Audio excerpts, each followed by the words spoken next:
తిరిగి BCN news కి స్వాగతం. పేదలకు మెరుగైన వైద్య సేవలు అందించాలనే లక్ష్యంతో ప్రభుత్వ వైద్యులు పనిచేయాలని పశ్చిమ గోదావరి జిల్లా joint collector T Rahul Kumar Reddy పేర్కొన్నారు. శుక్రవారం భీమవరం ఏరియా ఆసుపత్రిలో పలు విభాగాలను జేసీ ఆకస్మికంగా తనిఖీ చేశారు. ఈ సందర్భంగా ఆయన మాట్లాడుతూ శీతాకాలంలో ఆపరేషన్లు చేయించుకునే వారికి జాగ్రత్తగా సరైన వైద్యం అందించాలని సూచించారు. అలాగే వైద్య సిబ్బంది పనితీరును అడిగి తెలుసుకున్నారు. బిడ్డ పుట్టిన మొదటి గంట నుంచి ఏడాది వరకు తల్లిపాలు మాత్రమే పట్టాలని, వీటి ద్వారా శిశువుకు రోగనిరోధక శక్తి పెరుగుతుందని బాలింతలకు తెలిపారు.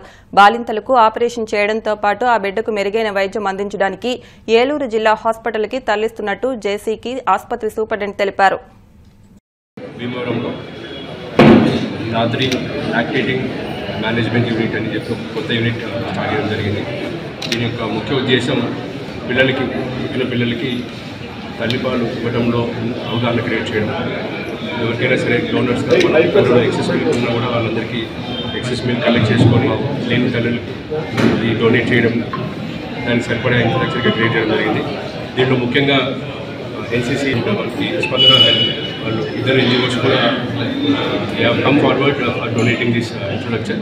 ఇది ఎంతో విలువైన ఇన్ఫ్రాస్ట్రక్చర్. ఎందుకంటే మన భీమవరం లాంటి ఏరియాలో తల్లిపాల మీద అవగాహన క్రియేట్ చేయడం అనేది గవర్నమెంట్ ఇప్పటి నుంచో చెప్తుంది.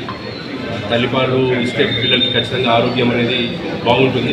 1 సంవత్సరం వరకు ఖచ్చితంగా కూడా తల్లిపాలు అనేది మ్యాండేటరీగా, అలా ఎవరికైనా తల్లులకి దీని గురించి అవగాహన క్రియేట్ చేయడం, దాని గురించి ట్రీట్మెంట్ ఇవ్వడం అనేది ఈ యూనిట్ యొక్క ముఖ్య ఉద్దేశం. ఇలాంటి యూనిట్స్ చాలా అరుదుగా ఉంటాయి. కాకినాడలో ఉందని చెప్పారు, భీమవరంలో కూడా మన ఆంధ్రప్రదేశ్లో 2వ యూనిట్గా భీమవరంలో మొదలు పెట్టుకోవడం మనందరికీ కూడా చాలా శుభవార్త. ఇది దీన్ని ఖచ్చితంగా ప్రజలందరూ కూడా యూటిలైజ్ చేసుకుంటూ, ముఖ్యంగా మన భారతదేశం చూస్తే మన హెల్త్ స్టాటిస్టిక్స్లో కూడా బ్రెస్ట్ ఫీడింగ్ మీద చాలా అవగాహన తక్కువగా ఉంది. కేవలం 60-65% వరకు మాత్రమే బ్రెస్ట్ ఫీడింగ్ తీసుకోవడం జరుగుతుంది. బ్రెస్ట్ ఫీడింగ్ ఇచ్చిన పిల్లల్లో ఎక్కువగా ఇమ్యూనిటీ పవర్, ఎక్కువగా వాళ్ళకి తెలివితేటలు కూడా బాగా ఉంటాయి. వాళ్ళకి దృఢంగా శారీరక దృఢత్వమే కాకుండా తెలివితేటలు కూడా పెరుగుతాయని చెప్పి నేషనల్ ఫ్యామిలీ హెల్త్ సర్వే నుంచి కానీ ఎన్నో రిపోర్ట్స్ కూడా చెప్తున్నాయి. ప్రారంభించడం జరిగింది. దీనికి ఎన్సీసీ లిమిటెడ్ హైదరాబాద్లో హెడ్ క్వార్టర్స్ తోటి మన ఎన్సీసీ లిమిటెడ్ దీనికి సహకరించాము. మేము సిఎస్ఆర్ ఫండ్స్లో దీన్ని ఫండ్ చేశాము. అలాగే ఆంధ్రప్రదేశ్లో first LML unit lactation unit కాకినాడలో పెట్టాము. అది కూడా మేము ఎన్సీసీ తరఫున మేము ఫండ్ చేశాము. ఇప్పటికీ 6 మిల్క్ బ్యాంక్స్కి మేము మన దేశంలో ఫండ్ చేశాము. మొత్తంగా 3 కోట్ల దాకా ఈ సిఎస్ఆర్ ఫండ్స్ మేము కేటాయించాము. ఇంకా మా హెల్త్ స్ట్రాటజీలో ఈ మిల్క్ బ్యాంక్, మా తల్లి పాల గురించి చాలా ప్రాముఖ్యత ఉంది. సో రాను కూడా మన సిఎస్ఆర్ ఫండ్స్ నుంచి మిల్క్ బ్యాంక్స్కి ఇంకొంచెం నిధులు కేటాయిస్తాము. వ్యవసాయ మార్కెటింగ్ జాతీయ విధానం ముసాయిదా ఫ్రేమ్ వర్క్ ను వెంటనే కేంద్ర ప్రభుత్వం ఉపసంహరించుకోవాలని, రైతుల ప్రయోజనాలు కాపాడాలని సంయుక్త కిసాన్ మోర్చా జిల్లా నాయకులు కోరారు. శుక్రవారం ఏలూరు పవర్పేటలోని అన్నే భవనంలో సంయుక్త కిసాన్ మోర్చా జిల్లా సమావేశం నిర్వహించారు. ఈ నెల 23న సంయుక్త కిసాన్ మోర్చా దేశవ్యాప్త పిలుపు మేరకు వ్యవసాయ మార్కెటింగ్ జాతీయ విధానం ముసాయిదా పత్రాలను దహనం చేసి నిరసన కార్యక్రమాలు చేపట్టారు. ఈ సమావేశంలో ఆంధ్రప్రదేశ్ రైతు సంఘం జిల్లా కార్యదర్శి కె శ్రీనివాస్, బీకేఎంయూ జిల్లా అధ్యక్షులు బండి వెంకటేశ్వరరావు, కాంగ్రెస్ కిసాన్ సెల్ జిల్లా నాయకులు రాజనాల రామ్మోహన్ రావు, ఆంధ్రప్రదేశ్ వ్యవసాయ కార్మిక సంఘం రాష్ట ఉపాధ్యక్షురాలు వి శివనాగరాణి, జిల్లా కార్యదర్శి పి రామకృష్ణ పాల్గొని మాట్లాడారు. ఈ నెల 23న జిల్లా వ్యాప్తంగా నిరసన కార్యక్రమాలు చేపట్టాలని, రైతులు, వ్యవసాయ కార్మికులు, కౌలు రైతులు, కార్మికులు అధిక సంఖ్యలో పాల్గొనాలని కోరారు. కేంద్ర ప్రభుత్వం రైతులకు సంబంధించిన వ్యవసాయాన్ని కార్పొరేటీకరణ చేసే దిశలో భాగంగా వ్యవసాయానికి సంబంధించిన మార్కెట్ జాతీయ ముసాయిదా బిల్లు తీయడం జరిగింది.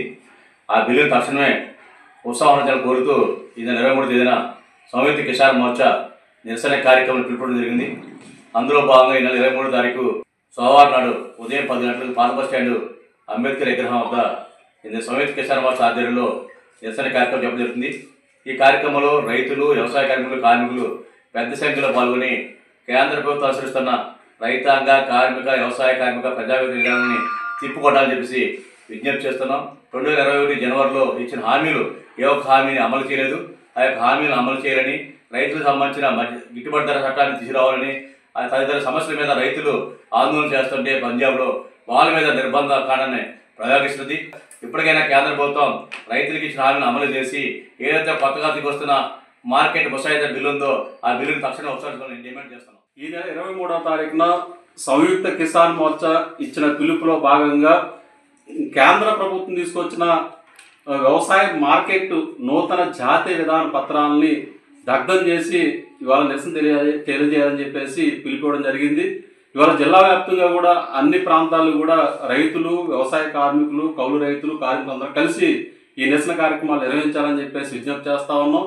ప్రధానంగా ఇవాళ కేంద్ర మోడీ ప్రభుత్వం తీసుకొచ్చిన 3 వ్యవసాయ నల్ల చట్టాలకు వ్యతిరేకంగా ఢిల్లీలో రైతులు, దేశవ్యాప్తంగా రైతాంగం పెద్ద ఎత్తున పోరాటం చేసిన ఫలితంగా ఇవాళ రైతాంగానికి క్షమాపణ చెప్పి ఇవాళ చట్టాన్ని రద్దు చేయడం జరిగింది. కానీ ఇవాళ కేంద్ర మోడీ ప్రభుత్వం ఆ చట్టాన్ని తిరిగి తీసుకొచ్చే విధంగా ఇవాళ మళ్ళీ వ్యవసాయ మార్కెటింగ్ నూతన విధానం పేరుతో ముసాయిదాను విడుదల చేసింది. ఈ ఫ్రేమ్వర్క్ చూస్తే కనుక మళ్ళీ తిరిగి ఆ 3 వ్యవసాయ నల్ల చట్టాలని ఇవాళ అమలు చేసే పద్ధతుల్లోనే కేంద్ర ప్రభుత్వం ఈ చట్టాలు ఉన్నాయి. అంటే వ్యవసాయాన్ని కార్పొరేటీకరించేందుకు ఇవాళ మొత్తం వ్యవసాయ మార్కెట్ని ఇవాళ కార్పొరేట్లకు అప్పగించి ఇవాళ రైతులను దోచి తినేందుకే ఈ చట్టం ఉపయోగపడుతుంది తప్ప ఏ మాత్రం కూడా రైతుకి ఈ చట్టం ద్వారా ప్రయోజనం లేదు. కాబట్టి దీన్ని మేము తీవ్రంగా వ్యతిరేకిస్తా ఉన్నాం. అంతేకాకుండా ఈరోజు ఢిల్లీలో పెద్ద ఎత్తున పంజాబ్ సరిహద్దులో శంభు బార్డర్లో పెద్ద ఎత్తున ఆందోళన చేస్తూ ఉంటే రైతుల మీద బాష్పవాయు ప్రయోగించడం, లాఠీ చార్జీలు చేయడం చాలా దుర్మార్గం అని చెప్పేసి మేము ఖండిస్తా ఉన్నాం. అంతేకాకుండా జాతీయ రైతు నాయకుడు జగదీష్ సింగ్ దల్లేవాళ్ళు 20 రోజులుగా నిరాహార దీక్ష చేస్తున్నా సరే కేంద్ర ప్రభుత్వం చాలా మొండిగా వరుస్తూ ఉంది. కాబట్టి ఈ విధానాలని, ఈ చర్యలను నిరసిస్తూ 23వ తారీఖున జరుగుతున్న నిరసన కార్యక్రమాలు విజయవంతం చేయాలని చెప్పేసి మేము రైతాంగాన్ని బంగాళాఖాతంలో ఏర్పడ్డ తీవ్ర అల్పపీడనం రాగల 12 గంటల్లో వాయుగుండంగా మారే అవకాశం ఉందని విశాఖ తుఫాన్ హెచ్చరికల కేంద్రం తెలిపింది. దీని ప్రభావంతో రాగల 24 గంటల్లో ఉత్తర, దక్షిణ కోస్తాలో పలుచోట్ల ఒక మోస్తారు నుంచి భారీ వర్షాలు కురుస్తాయని తెలిపింది. మచిలీపట్నం నుంచి కళింగపట్నం వరకు అన్ని ఓడరేవుల్లో 3 నెంబర్ ప్రమాద సూచిక ఎగురవేశామని, తీరం వెంబడి గంటకు 40 నుంచి 50 కిలోమీటర్ల వేగంతో బలమైన ఈదురుగాలు వీస్తాయని తెలిపింది. సముద్రం అల్లకల్లోలంగా ఉండడంతో మత్స్యకారులు వేటకు వెళ్లరాదని తుఫాన్ హెచ్చరికల కేంద్రం డైరెక్టర్ శ్రీనివాస్ తెలిపారు. నైరుతి బంగాళాఖాతం మరియు పశ్చిమ మధ్య బంగాళాఖాతంలో ఉన్నటువంటి తీవ్ర అల్పపీడనం అది నియర్లీ నార్త్ వెస్ట్ డైరెక్షన్ లో వెళ్తూ అది ఈ రోజు ఉదయానికి సుమారు west central bay of Bengal and adjoining south west bay of Bengal లో తీవ్ర అల్పపీడనంగా కొనసాగుతోంది. అది నెక్స్ట్ కమింగ్ 12 hours లో నియర్లీ నార్త్ వర్డ్ డైరెక్షన్ లో వెళ్తూ డిప్రెషన్ గా మారి west central bay of Bengal లో ఉండే అవకాశం ఉంది. ఆ తదుపరి నెక్స్ట్ 24 hours లో it is likely to move in a north easterly direction. అంటే మనకి కొంచెం పక్కకి అనమాట, కొంచెం స్లైట్ గా కరెక్ట్ తీసుకోవడం అనమాట. అంటే WC బేలో west central bay of Bengal next 12 hours లో డిప్రెషన్ గా మారి నెక్స్ట్ 24 hours పీరియడ్ లో అది మరలా డైరెక్షన్ నార్త్ ఈస్ట్ డైరెక్షన్ లో వెళ్ళే ఛాన్స్ అయితే ఉంది. అది డిప్రెషన్ గానే. సో దీని పరిస్థితులు ఇప్పుడున్న కండిషన్స్ దృష్ట్యా మనకి ఇప్పుడు ఇటు ఉత్తరాంధ్ర, దక్షిణ కోస్తాల్లో ఒక మాస వర్షాలు అక్కడక్కడ ఉరుములతో కూడా జల్లులు, అలాగే కొన్ని ఉత్తరాంధ్ర వరకు అయితే మటుకి హెవీ రైన్స్ వచ్చే ఛాన్సెస్ అయితే ఉంది ఈ రోజు కూడాను. ముఖ్యంగా అయితే చూస్తే ఇటు కాకినాడ, యానం, అనకాపల్లి, విశాఖపట్నం, విజయనగరం, పార్తీపురం, మన్యం అండ్ శ్రీకాకుళం ఈ జిల్లాలకు అయితే 1-2 చోట్ల భారీ వర్ష సూచన అయితే ఇస్తున్నాం. విండ్ స్పీడ్స్ కూడా, గాలి తీవ్రత కూడా 40 నుంచి 50 kilometers వరకు వెళ్తుంది. అది some times it is gusting to 60 kilometers. అందుచేత ఈ పరిస్థితి మొత్తం ఎంటైర్ కోస్ట్ లో ఉన్నటువంటి ఇటు దక్షిణ కోస్తా, ఉత్తరాంధ్ర కోస్తా ఉన్నటువంటి మత్స్యకారులు అందరినీ కూడా ఎవరికి వేటకి వెళ్ళదని చెప్తున్నాం. వార్తలు ముగించే ముందు ముఖ్యాంశాలు మరొకసారి. ఉమ్మడి కృష్ణా జిల్లాలో పర్యటించిన సీఎం చంద్రబాబు, రైతులు తమ సాగు విధానాల్లో మార్పులు చేయాలంటూ సూచన.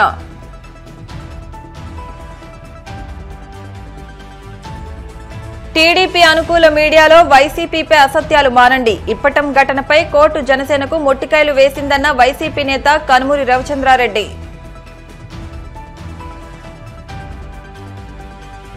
కుప్పం నియోజకవర్గంలో పర్యటిస్తున్న నారా భువనేశ్వరి, మహిళలతో సమావేశమవుతూ సమస్యలపై ఆరా.